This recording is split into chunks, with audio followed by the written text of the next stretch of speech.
अमरावती शहरातील वाहतूक व्यवस्थेचा कणा मानल्या जाणाऱ्या राजकमल उड्डाणपुलाच्या रखडलेल्या कामाबाबत अमरावती शहर युवक काँग्रेसनं तीव्र भूमिका घेतली आहे।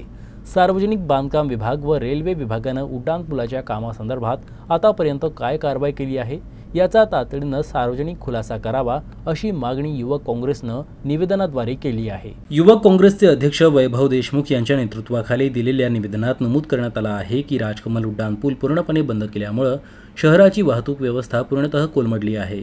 गणेशोत्सव संपल्यानंतर आता नवरात्र व अंबादेवी उत्सवाच्या पार्श्वभूमीवर नागरिकांना प्रचंड अडचणींचा सामना करावा लागतोय। Irwin Chowk, Rajkamal Chowk, Rajapeth Chowk, cotton market, Rukmininagar, ST stand road, Gandhi Chowk, Kawarnagar या भागात गेल्या 30 दिवसांपासून सतत जामची स्थिती उद्भवत आहे। नागरिकांना दररोज 1-2 तास वाहतूक कोंडीचा त्रास सहन करावा लागतोय, परंतु शासन, पालकमंत्री आणि संबंधित विभागांनी अद्याप कोणतीही ठोस कारवाई केली नसल्याचा आरोप युवक काँग्रेसनं केला आहे। सार्वजनिक बांधकाम विभागातील संबंधित अभियंत्यावर फौजदारी गुन्हे दाखल करून लाचलुचपत विभागामार्फत चौकशी करावी अशी मागणी देखील युवक काँग्रेसनं केली आहे।